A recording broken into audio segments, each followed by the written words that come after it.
My alarm clock woke me up at 7 a.m. on the dot.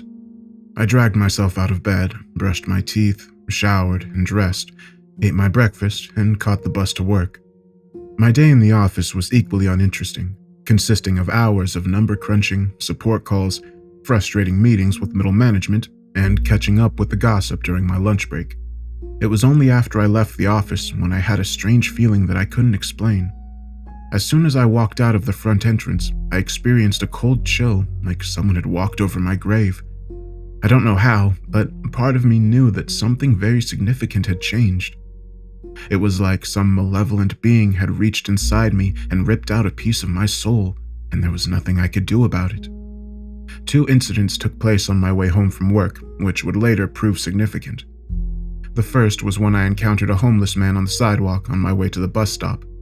The elderly man looked in a sorry state, wrapped up in heavy layers to protect him from the cold. His white beard matted and disheveled as he looked up at me with bloodshot eyes. He raised a jar hopefully and asked, "Spare change, sir?" I felt a twinge of sympathy, stopping and reaching into my jacket pocket and withdrawing a handful of random coins, which I clumsily tossed into the man's jar. "God bless you, sir," he said, while smiling to reveal a set of yellow, stained teeth. "No problem," I muttered awkwardly before moving on. I told myself that my small act of charity had helped, but deep down, I realized it was insignificant. The second incident was more unpleasant, occurring as I walked into the cold inside of the vandalized bus shelter and stared across the road at the taxi stop on the far side of the street. A trio of tough guys were hanging out on the sidewalk in front of the cab office. 3 young men with multiple tattoos and mean eyes, laughing, smoking, and spitting as they made their presence known. I saw these jerks every day on my way home. I never learnt their names, and so had christened the trio as Mo, Larry, and Shemp after the 3 Stooges, although I would never have dared mocking them to their faces. I knew what they ran out of that taxi office: drug dealing, prostitution, and probably many more illegal activities. The Stooges were street-level gangsters, small-time hoods who acted like they owned the whole neighborhood. I hated these thugs, but would usually just ignore them, trying to avoid their unwanted attention. But on this occasion, my emotions got the better of me, and I glared toward the 3 with a look of disapproval. Unfortunately, Mo saw me looking and reacted aggressively, shouting across the street towards me, "Hey, asshole! You got a problem or something?" I realized then how foolish I'd been to draw attention to myself. I'm a passive person by nature, and I don't deal well with confrontation. I decided to ignore Mo and so lowered my head, but he didn't let up. "I'm talking to you, dickhead!" he swore while stepping forward. I glanced up to see the other 2 Stooges were also glaring menacingly in my direction, and suddenly I knew I was in trouble. Violence might well have ensued, but thankfully my bus arrived at that very moment, pulling up to the shelter and conveniently separating me from my assailants. I quickly jumped on board, paying the fare in cash before taking a seat. I sheepishly glanced out the window and saw the 3 thugs laughing at me in open mockery as Mo shouted out a final insult. "That's right! Run away, you fucking loser!" I lowered my head once again, feeling weak and humiliated following the unpleasant encounter. By the time I reached my stop, all I wanted to do was get inside my apartment, put the heating on, crack open a cold beer, and catch up on my latest box set series. But, as you've probably already guessed, this was the point when my day took a bizarre turn. My first indication that something was wrong came when I tried to open the front door of my building using my key fob. I attempted to buzz myself in 5 or 6 times without success, frowning as I stared down at my fob in confusion. Thankfully, one of my neighbors arrived within a few minutes, using their own to let me in. I thanked my neighbor and wrote off the problem, thinking that the batteries must need to be replaced. But then I reached my own front door, and things got really weird.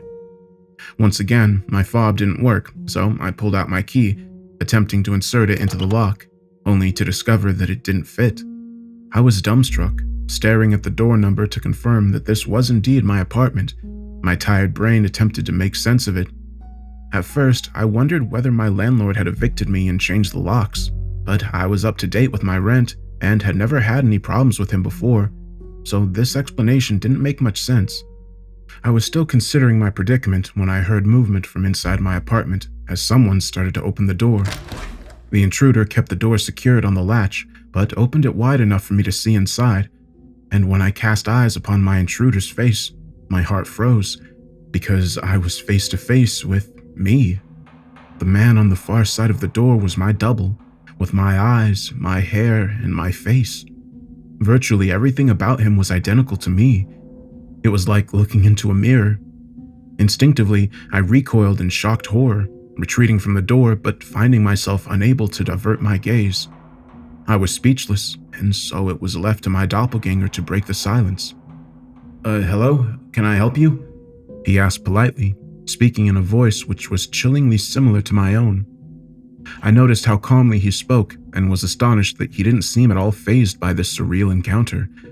Somehow, I managed to stutter my reply through my trembling lips. "Who the hell are you?" My double smiled faintly before responding. My name is Paul Young, and this is my apartment." My jaw dropped in sheer disbelief. "I'm Paul Young," I exclaimed, "and this is my apartment." "I'm afraid you're mistaken," my double answered calmly. "Now, I think you should leave." At this point, I lost my temper, shaking my head vigorously before I spat out my next words. "This is bullshit. I don't know who you are or what game you're playing, but I'm calling the cops if you don't open the door." My doppelganger's response surprised and angered me in equal measure, as suddenly he burst into laughter. "Oh, sure, pal. Go ahead and call the cops if you want. Knock yourself out, buddy." And with that, he shut the apartment door, leaving me standing alone in the cold corridor. I was seething with anger by this point, struggling to focus as I pulled out my phone and dialed 911 with a shaking hand. The cops arrived about 20 minutes later. I met the two patrolmen at the front of the building and frantically told them my story. I saw the way both officers looked at me and noticed the knowing glances they gave one another as I spoke. I think they thought I was crazy. It's true that my account made no logical sense, but I needed them to believe me. Eventually, I persuaded the cops to go upstairs to my apartment and confront the imposter. I was made to stand out in the corridor with the junior officer, while his partner spoke with the intruder who'd taken over my home. My anger only grew as I watched my double engaging amicably with the policeman at the door before inviting him inside. The cop emerged a few minutes later and came over to talk to me. "The man living at this address is Mr. Paul Young. He's provided the necessary documents to prove his identity," he explained firmly. "What?" I exclaimed in utter dismay. "You've got to be kidding me! I'm Paul Young! This asshole has stolen my identity!" "Can you provide evidence to back up your claim?" the cop asked cynically. "Of course," I replied whilst reaching for my wallet. But once I did so, I got the shock of my life. I withdrew what should have been my driver's license, only to find it was a blank piece of plastic, with my name, details, and photograph all erased.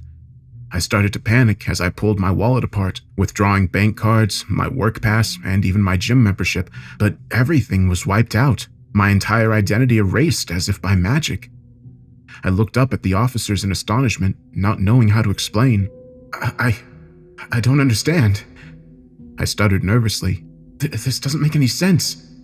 The senior officer suddenly adopted a more sympathetic tone as he placed a firm hand on my shoulder and spoke. "Look, buddy, you and that guy in there look exactly the same. I'm guessing you're twin brothers or something? Maybe this is a family dispute. I don't know. Either way, this isn't a police matter. The man inside that apartment is Paul Young, and he has the documentation to prove it. I don't know who you are, but you don't live at this address. So, here's what's going to happen. We're going to escort you from this building, and that's going to be the end of it." I couldn't believe what I was hearing. "You can't be serious! This is my home! He's the criminal, and you're asking me to leave? What the hell?" "I need you to calm down, sir. I've been patient up to now, but we've reached the end of the line. You have two choices, buddy. Either you leave voluntarily, or we arrest you for trespassing on private property. Now, what's it gonna be?" I shook my head, trying to find the words to explain all of this, to make the cop believe me, but there was nothing I could say or do, and so I accepted my fate, allowing the officers to escort me out of the building and lead me onto the street. The cops left the scene in their patrol car, but I remained on the sidewalk outside my apartment building. Where the hell was I going to go?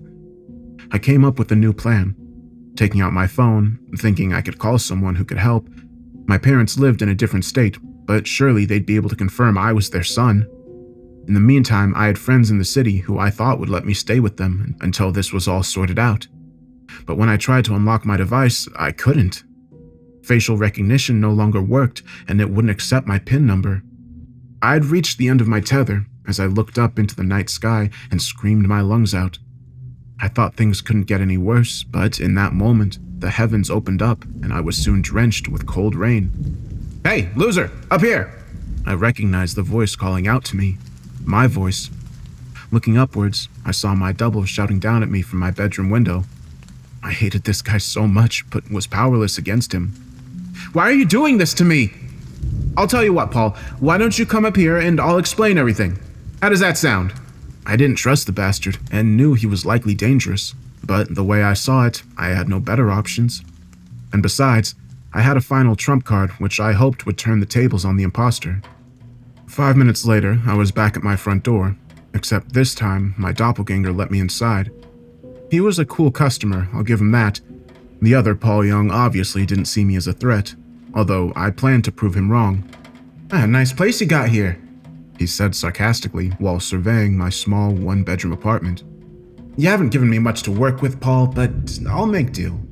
I ignored the insult about my home and financial status, instead confronting him.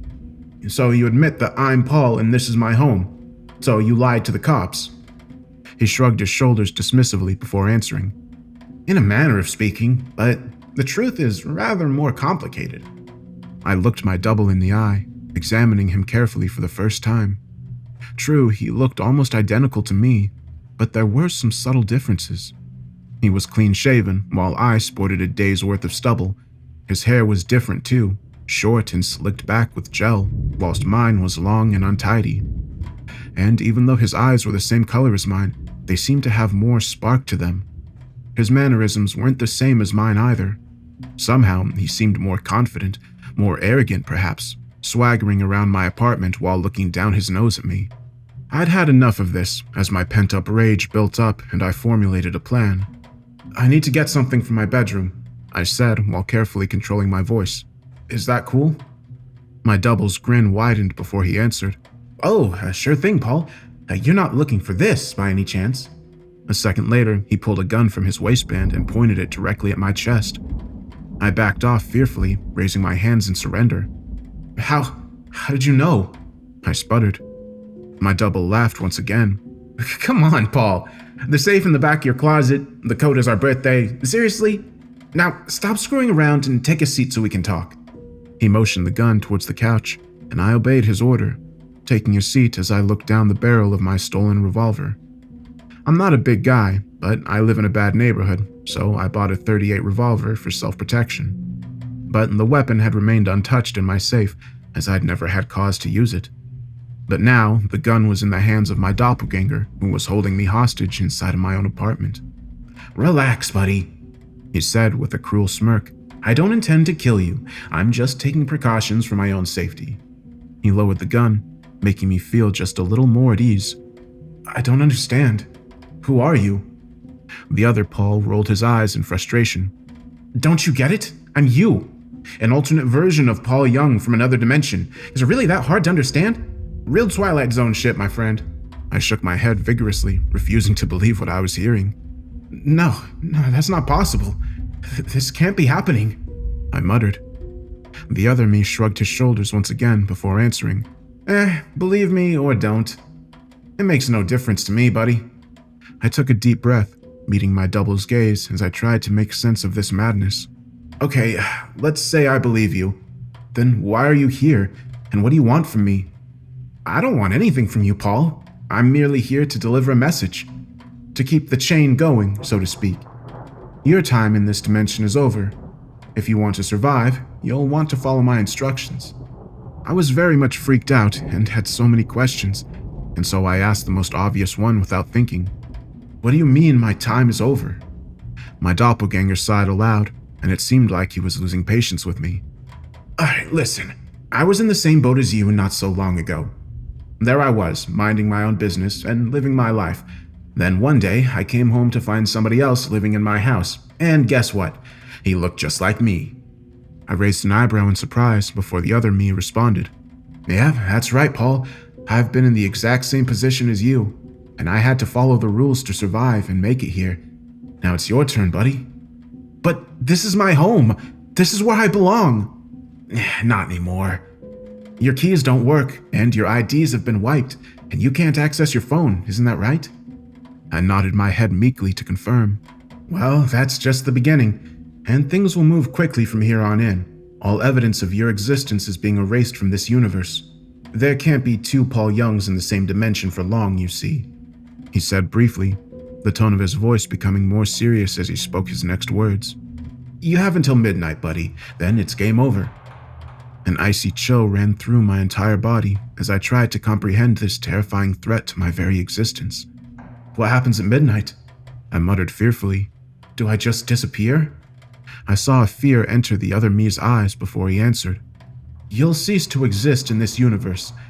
After that, you'll go to another universe.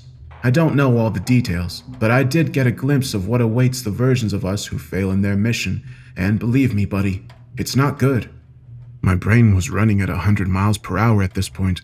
I struggled to breathe and felt like the walls were closing in on me.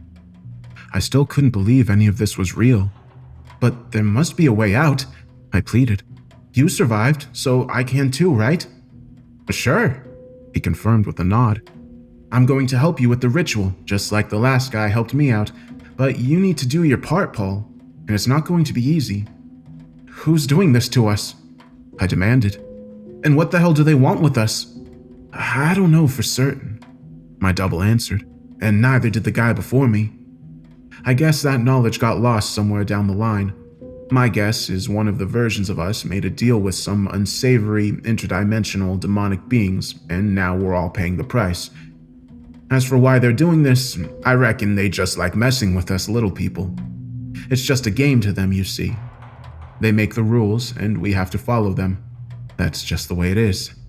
I took a deep breath before I asked my next question. So what do I have to do? My double's eyes lowered before he answered in a grim tone of voice. It's a blood ritual, Paul, and there's only one way to win. You've got to take 3 lives by midnight. 3 souls, that's their price. I gasped in disbelief. You want me to murder 3 innocent people? I exclaimed in disgust. The other me looked irritated, clenching his teeth before replying. I don't want you to do anything. I'm merely communicating the rules of the game. It's up to you what you decide to do with this information. As for innocent, well, that's up to you. The rules don't specify who you kill. Can't you think of 3 assholes who deserve to die? I could, of course, thinking back to the incident earlier in the day, but I didn't believe I was capable of doing that. I'm not a killer, I muttered whilst lowering my head. Neither was I, not until I did the deed. You'd be surprised what we're capable of when our backs are against the wall. Still, I can't tell you what to do, Paul. It's your decision, but you need to make it quickly, my friend. The clock is ticking. He carefully set the revolver down on the coffee table in front of me, and I just stared at the weapon for a long time as it slowly dawned on me that my old life was gone forever. 30 minutes later, and I was sitting on the bus, a baseball cap and scarf covering my face as I held the revolver in my jacket pocket, shaking almost uncontrollably as I considered the previously unthinkable action I needed to carry out. My double had explained it all before I left. I would go out onto the streets and commit a triple murder while he remained at my apartment and prepared for the ritual. And what could possibly go wrong? A million possibilities were racing through my head. I didn't fully trust my doppelganger, but also didn't see that I had any other option. And somehow I knew he wasn't lying about my situation. Deep down in the guts of my soul, I could feel it slipping away from me. I felt that I didn't belong in this universe. Not anymore. I'd become a non-person, an imposter who'd soon be ripped from this world so the equilibrium could be restored. But even in my state of sheer desperation, I still questioned whether I could take a human life, never mind 3 lives. Was I capable of committing such a heinous act? I would find out soon enough. The bus halted abruptly, the driver telling me that it was my stop. I sat there for a moment, unable to move or respond. It was only after the driver called for me a second time that I eventually managed to stand up on my shaky legs. slowly making my way down the aisle and not looking at the driver as I stepped off onto the sidewalk. As the bus pulled away, I turned to face the taxi stop. Taking a deep breath as I approached my targets, Mo, Larry, and Shemp were all sitting at the front of the office, passing around a spliff as they cracked crude jokes and laughed. They didn't notice me until I was right on top of them, standing on the curb directly in front of the small office. Mo was the first to see me, looking surprised and irritated by my sudden appearance. I don't know why, but in that moment, I pulled my scarf down to reveal my face. I guess I wanted him to know it was me. Mo's look of puzzlement was soon replaced by one of recognition, and then by open mockery. Well, look who's back, boys! A chorus of cruel laughter followed as the three stooges all turned in my direction. Mo screwed up his face before continuing. So, what do you want, asshole? Blow? A girl for the night? You better have money. I didn't say anything, didn't utter a word, but I met his gaze, the hatred building in my heart as I tried to work myself up for the awful task to come. Mo quickly lost his patience, his tone becoming increasingly hostile. Hey, asshole, if you're not buying, you need to get the fuck off my block. I'm not playing here. Again, I didn't respond or move from the spot. My hand was in my pocket, gripping a tight hold of my gun, but I didn't withdraw it yet. "I think this guy's got a problem with his ears," said Larry. Yeah? Well, let's see if I can help him out. With that, he reached behind the counter and withdrew a baseball bat. I responded in kind, pulling the revolver from my jacket and aiming it at his head. Mo was shocked, recoiling as he looked down the barrel of my gun. But my hand was shaking, and I couldn't pull the trigger.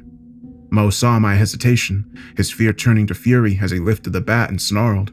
You don't have the balls! I don't know what happened next, but something snapped inside of me. I steadied my hand and squeezed the trigger. The gun fired and Mo's head exploded into bloody viscera, and I watched as his limp body fell heavily to the floor. Seconds later, and Larry jumped from his chair. His eyes full of shock and adrenaline, I reacted on instinct, firing twice and hitting Larry in the chest. He fell backwards onto his chair, his jaw dropping as he slumped over. Shemp was quicker to react, however, pulling a shotgun before I could re-aim. I saw him cocking the gun and panicked, dashing out of the doorway as Shemp fired and the glass shattered behind me. I kept on running, ducking behind a parked car as Shemp fired again, shattering the windshield. The adrenaline was rushing through my veins as I fled from the scene, hearing Shemp scream after me with pure fury in his voice. I sprinted 4 or 5 blocks, only stopping when I ran out of breath. The gun was still in my hand, and my whole body was trembling. I couldn't believe I'd just killed 2 men, but the worst thing was that I'd failed my mission. My double had been very clear with his instructions. I needed to take 3 lives or I was done. 2 killings weren't enough. I didn't know what to do, but suddenly, an opportunity presented himself. "Hello, sir. Are you okay? Could you spare some change?" I turned around to see the homeless man I'd encountered earlier that day, his weathered face and matted beard visible under the streetlights. He stood there on the sidewalk, directly in front of me, holding out his hand expectantly as he revealed a smile of cracked, yellow teeth. Suddenly, a plan formulated inside my screwed-up brain, a plan so terrible that I could hardly believe I was contemplating it. Killing criminals was one thing, but a harmless homeless person? My soul would be stained forever by the spilling of innocent blood. But it was fear which drove me in that moment, the fear of what awaited me if I failed my mission. And so I raised my gun, aiming at the man's head and muttering, "I'm so sorry." And then I fired, ending his life with a single squeeze of the trigger. I made my way back to my apartment on foot, trying to come to terms with the atrocity I'd just committed. I heard the blaring of police sirens on the street as the cops responded to my killing spree. I also kept a close eye on my watch, realizing that I was quickly running out of time. Finally, I stormed back into my home, panting and sweating from the exertion. It was only 10 minutes until midnight, and my double was almost as frantic as I was. "Where the hell have you been?" he exclaimed. "I'm sorry," I replied between breaths. "I ran into problems." "Never mind that. Did you kill 3? "Yes," I confirmed solemnly. "Good. Now let's get to work. There's not a moment to spare." We ran into the living room, where I noted how my double had rearranged the furniture, drawing what looked like a pentagram on the wood floor using a Sharpie pen and carefully surrounding the circle with tea light candles from the kitchen drawer. It looked so amateurish that I might have laughed, but the other me barked out his orders without hesitating. "Stand in the center of the circle and don't move outside of it for any reason." I did as I was told, but not before my double placed a folded piece of paper in my top pocket. "Your copy of the incantation. You'll need to read it on the other side." I was confused for a moment, but then quickly understood. He wanted me to continue the chain, to help the next version of me complete the ritual. I hadn't thought that far ahead, as my sole focus had been on survival, and I wasn't out of the woods yet. I watched with amusement as the other me carefully lit each one of the candles around me and started to read from his own copy of a Latin incantation, painstakingly reciting the words as I stood inside the circle and watched. The whole ritual seemed farcical, and I wondered whether the other me was full of shit. But suddenly, I felt a surge of energy as a wall of fire rose from the candles, surrounding me on all sides. I feared the ring of flames would consume me, but it soon stabilized, forming a barrier of light that separated me from the rest of the universe. My double continued to read the words carefully in order to complete the ritual, but he was soon interrupted. I heard the blaring of sirens from the street below, and then the thumping of boots from the corridors directly outside my apartment. My double stopped reading, his eyes widening in alarm as he screamed at me with intense fury. "You let the cops here? You dumb son of a bitch!" In an instant, he picked up the revolver I'd left sitting on the coffee table, aiming it directly at my chest before opening fire. He fired 2 shots at point-blank range. I stared down at my body, but saw no wounds, and I felt no pain. I guessed that the circle surrounding me had somehow blocked the bullets. My double pulled the trigger a 3rd time, only for the gun to emit an empty click. No more bullets. A moment later, and the door was kicked in, and a black-clad SWAT team member stormed into the living room. The other me swung around just as the first officer burst into the room. My double still had the revolver in his hand as he screamed, "No, wait!" But the SWAT officer didn't take any chances, firing a single round from his rifle, which exploded through the other me's chest. Throwing his body backwards, my double was slumped against the far wall, and he looked up at me in his final moment, shock and pain in his eyes as he tried to speak, but his life was extinguished before he could utter a word. Soon, a further 2 SWAT members charged into the room, and they all aimed their rifles directly at me. "Freeze, asshole! Get down on your knees and place your hands over your head!" I did as I was instructed, submitting to the cop's orders. The commander moved forward in an apparent attempt to arrest me, but when he hit the wall surrounding me, his body was thrown backwards, and he collapsed into the doorway like a lifeless ragdoll. They opened fire, pumping many rounds from their rifles, but once again, the bullets were blocked by the circle, and I was protected. I was safe for now, but had no idea how long this supernatural protection would last. And clearly, the other me hadn't finished the ritual before he died. I didn't know what to do and nearly succumbed to a blind panic, but then I remembered the sheet of paper which my double had passed to me. Ignoring the shouting and reloading of the SWAT team, I reached into my pocket and withdrew the note. My hands shaking and mind racing as I scanned down the page and tried to work out where my recently deceased double had left off. I had a eureka moment once I realized there was only 2 words left to speak, which I read aloud through trembling lips. "Anidium novum." Everything changed in a second as the circle burnt with a new intensity, and suddenly the SWAT team, my apartment, it all melted away. When the flames receded, I was consumed by darkness, and then I was falling, my helpless body plummeting through a black void. I screamed in pure terror as I descended, seeing a fire far below me but growing ever closer. I screamed louder as I fell through the flames, my skin singed and eyes burning as I was temporarily blinded. I landed heavily, finding myself upon a chair of cold, twisted metal. Before I could move, restraints snapped into place, securing my wrists and my ankles. I cried out, struggling in vain against my bonds as my eyes adjusted to my new environment. I didn't know if I was in hell, but it was pretty close to it. I was restrained upon a hard chair made of steel and located within a darkened room, only dimly lit by torches secured to the rocky walls. The place stank of rotting flesh and creeping death, but it got worse. The sounds of screaming reverberated throughout the darkened chamber, and when I scanned the interior, I bore witness to multiple torture victims, men hanging from the walls, half naked and in chains. their emaciated bodies beaten black and blue, and their skin and flesh sliced up like cuts of beef. These men were clinging to life, but their bloodshot eyes were filled with terror and madness due to the many tortures inflicted upon them. And when I looked into their pain-stricken faces, I discovered the terrible truth. Every one of those tortured souls was me, or more accurately, another version of me. Those who had failed to complete the ritual and were sent to this hellish place so they could be tortured for all eternity. Their screams and pleas for mercy salted my ears, and I felt like my head was going to explode. I didn't understand. Was this to be my fate? Hadn't I followed the instructions correctly? Or was this always going to happen? Perhaps I'd been doomed from the very start. I closed my eyes, desperately struggling against my restraints, but finding no means of escape. When I reopened them, I shrieked in terror when I saw the two figures who'd suddenly materialized in front of me. The two demonic entities had taken on human forms. Both wore red robes and hoods which covered their heads, but what gave them away was their eyes, dark and soulless like those of a shark. They surveyed me with predatory zeal, not engaging me in conversation, but speaking about me to themselves. Paul Young, 217. He didn't look like much starting out, but I believe he's exceeded all expectations. He certainly made a bloody mess of things. Botched the job at the taxi rank. Got his predecessor killed. And so what? These things are rarely neat and tidy, and in the end he delivered. Personally, I was impressed by him dispatching the homeless man. No moral qualms and only a second's hesitation. This one's a real ruthless son of a bitch. Yes, he has shown himself worthy and delivered his tribute.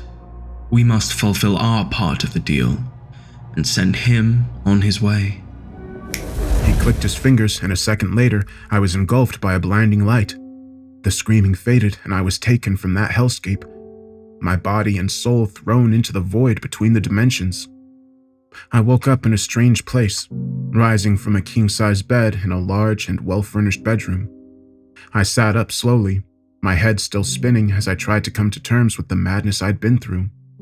I walked through the bedroom and the rest of the house, closely examining the fixtures and fittings. I found myself inside of a substantial suburban family home, much larger and grander than the small, one-bedroom city apartment I had previously lived in. I saw family photographs, noting a man who looked just like me smiling and posing beside a beautiful wife and two young children, a boy and a girl. So, the version of me in this universe is a well-to-do family man. It's going to be difficult for me to adjust to this new life, to love another man's wife and kids, but I'll find a way to make it work.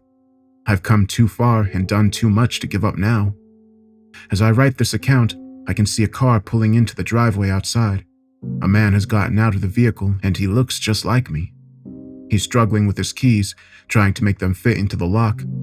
I can see the confusion and frustration in his eyes, and it's all too familiar.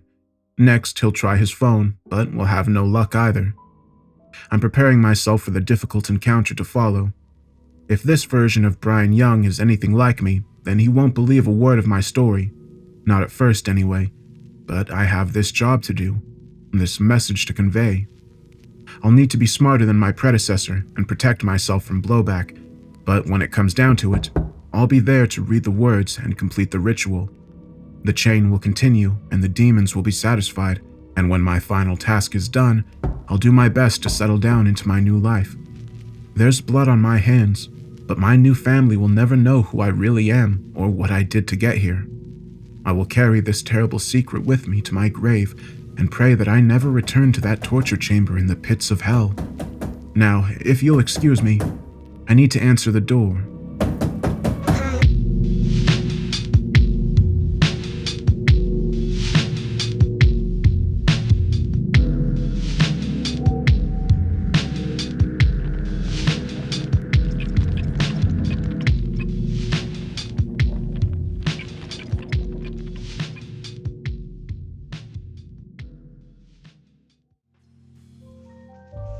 Hey everybody, I hope you enjoyed that story. This one kind of reminded me of a different story I did recently, the one where that person writes letters to himself and then meets that alternate reality version of himself.